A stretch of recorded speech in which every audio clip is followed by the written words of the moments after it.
Hey there, I'm John Zimmerman with Upper Creek Angler, and we're tying through Steve Skuce's book, Grayling Flies. This is fly number 37, the Utah killer bug. It really is a killer bug. I've been fishing this fly for a number of years. I like to tie it on a fairly substantial hook to really give me a lot of hook gap in order to really nail fish when they come up to eat this fly.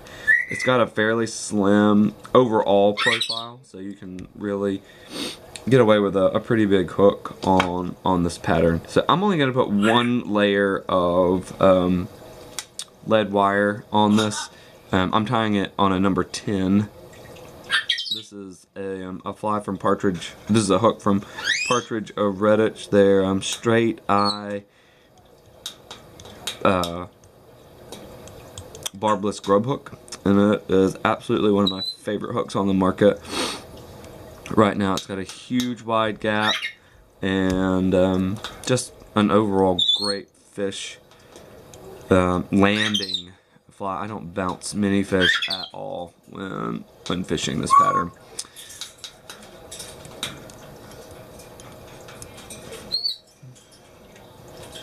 And this is one of those that I've got some 70D in this bobbin. This is definitely a fly that you could easily get away with a heavier, thicker thread, so you can make fewer passes over the lead material to cover it up before you tie in the body material. One of the things that I love about this fly is its simplicity of materials. We're not going to use very many at all. We're going to use the lead, the thread, and then just some wool. And this is the Shetland Spendthrift wool, and it's in the color Oyster. It's in color Oyster. So we'll tie this in, and I'm going to use the bulk of the waste material here to help out with the overall taper.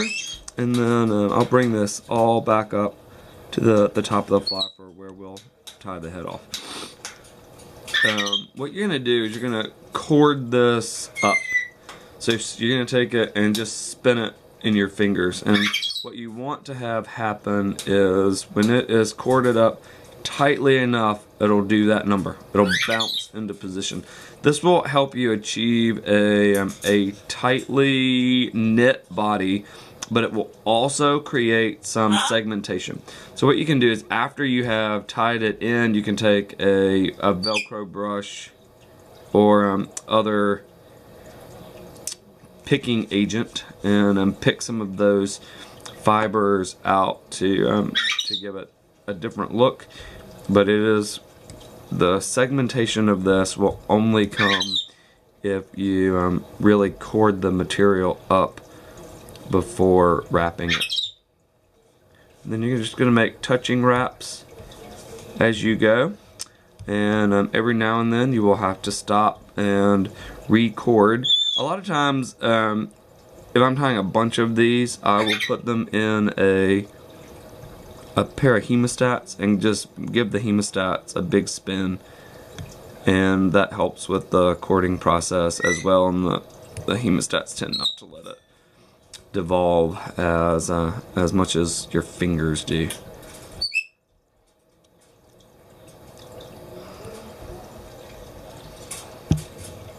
And I'm getting to the end of what I had corded, so I'm gonna take another second and cord this last bit up.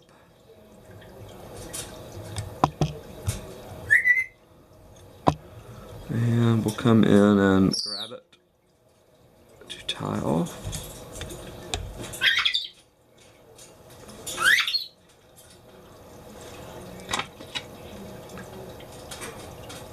So this is a great scud pattern, great freshwater shrimp pattern, any of those things that you might want to call this.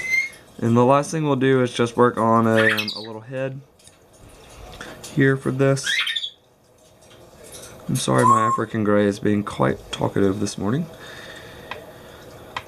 To finish this off, we'll tie in a whip finish or two, like I usually do. I'm going to tie in two. One that is unvarnished, and one that is varnished.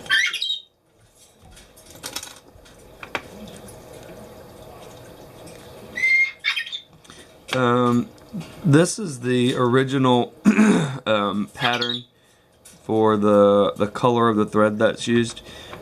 I haven't used any other colors of, not thread, yarn. This is the original pattern and the color of yarn that's used, and I haven't used any other colors for this, but I bet a lot of other colors out there could work and would work in the general conception of this fly. If you find some yarn at your local craft store that matches the bugs that are in your rivers a little bit, or especially the scuds that are in your part of the woods, then you should definitely give that material a shot.